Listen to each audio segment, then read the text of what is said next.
Your birthday's coming up. The notifications start trickling in. A red dot on your calendar. A ping from a relative you haven't spoken to in months. Then comes the inevitable question, usually asked with a smile that feels like a trap. So, what are you doing for your birthday? You give the one answer that makes people recoil as if you've just admitted to a crime. Nothing. It's just another day. Suddenly, the room shifts. You aren't just a person having a quiet Tuesday.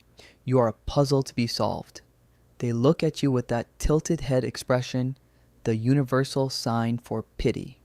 They assume that because you don't want the balloons, the loud restaurant, or the coordinated Instagram post, you must be broken.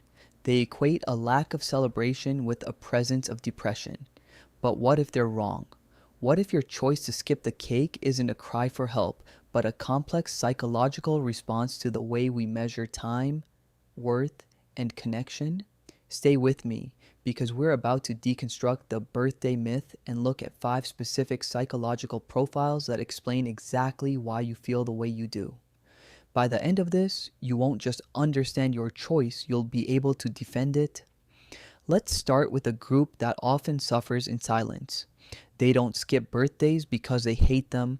They skip them because they've been conditioned to expect the worst. This is the psychology of learned helplessness.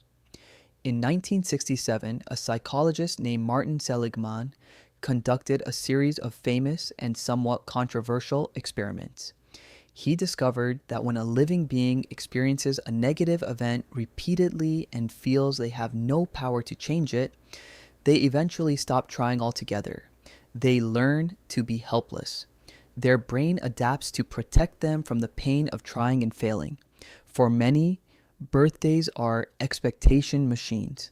Every year, the culture tells you that this is the one day you are guaranteed to be seen. You expect a certain person to call. You expect a certain feeling of newness to wash over you. But for some, year after year, that gap between the expectation and the reality remains wide and painful. Eventually, the brain performs a brilliant, albeit sad, survival hack. It lowers your expectations to zero.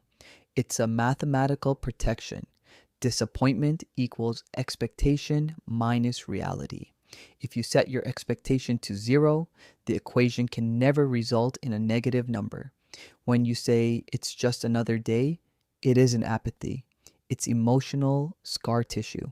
It's your brain saying, I'm not going to let you hope for a reward that might not come. By refusing to celebrate, you are effectively refusing to be disappointed. Now, let's pivot to a completely different group. These people don't skip birthdays because of old wounds. They skip them because their brain is simply too loud to notice the date. If you are a high achiever, a creator, or someone constantly juggling a dozen different projects, you likely experience what psychologists call time blindness or cognitive overload. Your brain is running 20 browser tabs at once. You are thinking about deadlines, bills, future plans, and the project you're currently obsessed with. In this state of flow, time isn't measured in 24-hour cycles. It's measured in progress. To a busy brain, a birthday doesn't feel like a milestone. It feels like a distraction. It feels like an interruption to the momentum you've worked so hard to build. There is also a fascinating psychological trait common in highly driven people. They don't anchor their identity to external milestones. Most people use a birthday to check where they are in life. But for the busy brain, life is a continuous stream of growth. Unless the date on the calendar changes something tangible, like a product launch or a project completion, it simply doesn't register as special. You aren't being cold or detached. You are simply focused on the Kairos, the quality of time, rather than the Chronos, the ticking of the clock. This brings us to the most misunderstood group of all, the people who are genuinely, deeply okay without the fuss. Psychologists Edward Deci and Richard Ryan spent decades developing self-determination theory. They found that human happiness is built on 3 pillars: autonomy, competence, and relatedness. They also discovered a major distinction between intrinsic and extrinsic motivation.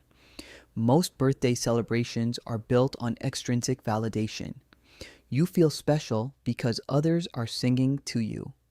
You feel valued because you received gifts. But for the self-sufficient type, validation is intrinsic. These people have figured out how to generate their own sense of worth on a random Tuesday morning. They don't need a designated 24-hour window to feel important because they feel grounded in their own existence every day. Now, we must look at the darker side. Sometimes opting out isn't about strength. It's about a deep-seated fear of rejection. Psychologist Jennifer Crocker studied what she called contingencies of self-worth. This is the idea that we tie our value as human beings to specific outcomes.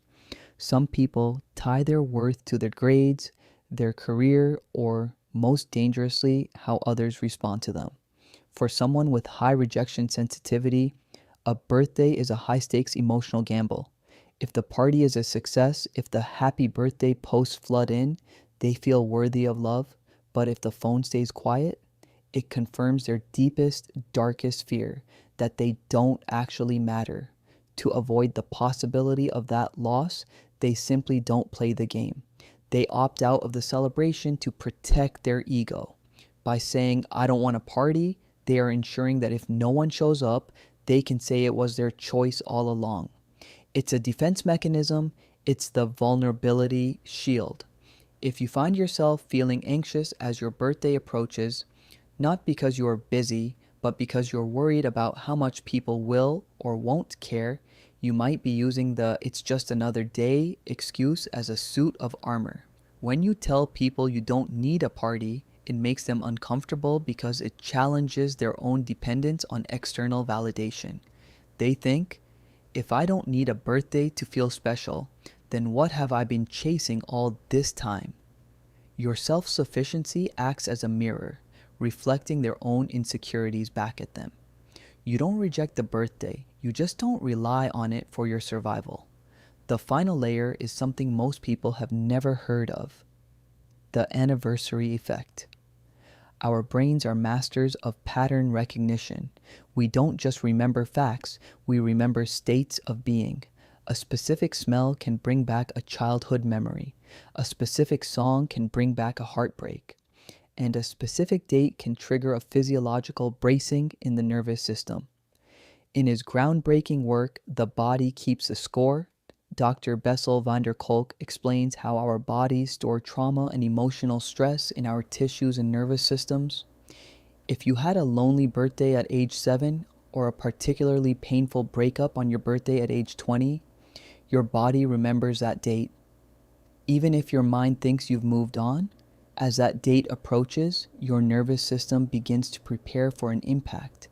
You might feel irritable, tired, or heavy for no apparent reason. By skipping the celebration, you are subconsciously trying to avoid reopening the file. Your brain is saying, "Last time we opened this folder, it hurt. Let's just keep the cabinet closed this year." So, we return to the original question. Is something wrong with you if you don't celebrate? The answer is a resounding no. As we've seen, your choice could be a sign of incredible internal fulfillment. It could be a mark of a focus so intense that it transcends the calendar. It could be a resilient adaptation to past disappointments, or it could be a protective boundary for your nervous system. The problem isn't your choice. The problem is a society that demands a public performance of happiness to validate your existence. We are taught that if we don't perform our joy, we must be lacking it. But joy doesn't always look like a loud room and a flickering candle.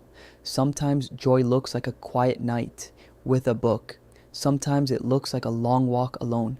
Sometimes it looks like simply existing without the pressure to be special. The real question you should ask yourself is this: does your choice feel peaceful? If staying in feels calm, intentional, and right, then that is your strength.